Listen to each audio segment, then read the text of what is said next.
support Roland Martin Unfiltered? Be sure to join our Bring the Funk fan club. Every dollar that you give to us supports our daily digital show. There's only one daily digital show out here that keeps it black and keep it real as Roland Martin Unfiltered. Support the Roland Martin Unfiltered daily digital show by going to RolandMartinUnfiltered.com.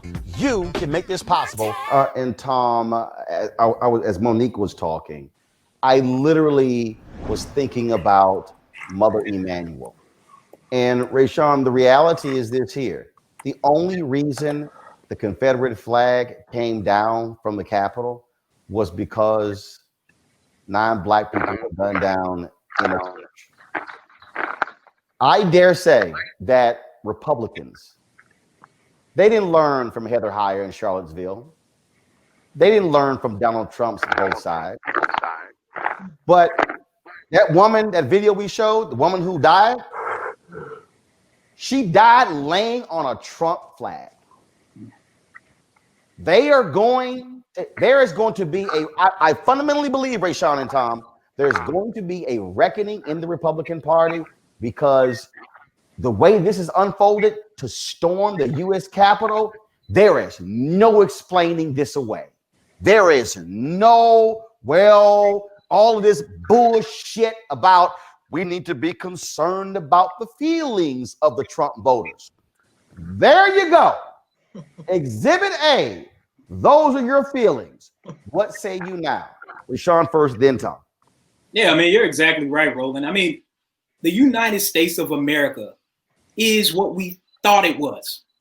This is the United States of America, what we are seeing today in all of its bad and in all of its glory. Simultaneously, while that's happening, Jon Ossoff won the Senate runoff in Georgia.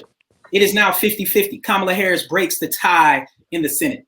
And so when we think about these sort of things happening and what we saw today on the U.S. Capitol, and look, it's important for people to know this. I go to the Capitol quite often to meet with policymakers, to testify. And I mean, it literally looks like the combination of trying to go to the airport coupled with trying to get onto a military base. So we have to realize that also what we saw today was that the police who were supposed to be protecting those buildings also became troublesome bedfellows with those domestic terrorists who were taking it over. And we have to be very, very clear that police officers were participating in that. The other thing that's important for people to understand how historic this is, this coup d'etat, as you were calling it, storming the Capitol, has not happened. The last time it happened was the early 1800s when we were still feuding with Great Britain. I mean, our republic was just being established. These people went into sacred ground. And I agree with you that we're going to see a mass reckoning in the Republican Party. They lost the presidency. Of course, the House is still controlled by Democrats. They have now essentially lost the Senate because Vice President Kamala Harris breaks the tie after our fraternity brother, Reverend, now Senate-elect Raphael Warnock and Jon Ossoff won. And what I heard today were a lot of Republicans who were actually upset. And it's interesting why they were upset. They were upset because for one of the first times, their lives were actually disrupted in what was happening. And I'm very interested to see what's going to happen tonight and the rest of the day. But look, this is it. When people have been able to cheat and have been able to get where they are because of their symbolic privilege as it relates to whiteness, when things are fair and when equity is being pursued, they feel cheated and they act out and they want to go take over something and do more damage. And that's what we're seeing today. Tom, go right ahead. Roland, I couldn't agree more with Rayshawn. And to your point, in terms of how we've dealt with these Trump voters, our media especially was just ill-equipped to handle this situation from the beginning. And when we think back to the 2016 presidential election, there was this obsession after that election to find these Trump-Obama voters, these mythical swing voters. And if I read another New York Times profile in a diner in Western Pennsylvania of these white working class voters, and they wouldn't even say working class was always just code for white.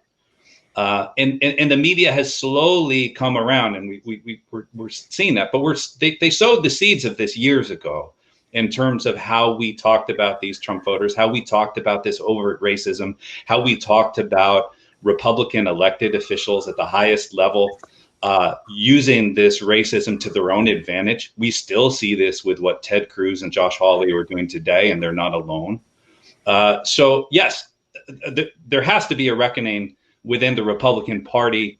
I don't know what that's going to look like. I mean, obviously, after the results last night, and they look at this, and the fact that you look at a state like Georgia, and as Stacey Abrams and others have said, Georgia isn't a red state; it's a voter suppressed state, and we saw the effect when black voters. The voter suppression still exists there, but the turnout was so overwhelming that Georgia made history beyond the numbers that I quoted earlier. It's the only state in this election where it flipped presidentially from the previous election. We flipped a Senate seat. We flipped 2 Senate seats, picked up a congressional seat.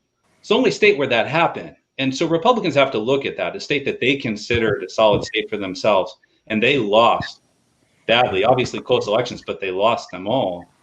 And they have to have this moment of reckoning. My concern is that there are too many leaders in the Republican Party still who are addicted to exactly what you mentioned earlier. It started with the Tea Party, with Sarah Palin, when they saw the massive attendance at these rallies, and they realized that this overt racism was a way to gain power. And my concern is that there are too many in the party that are still addicted.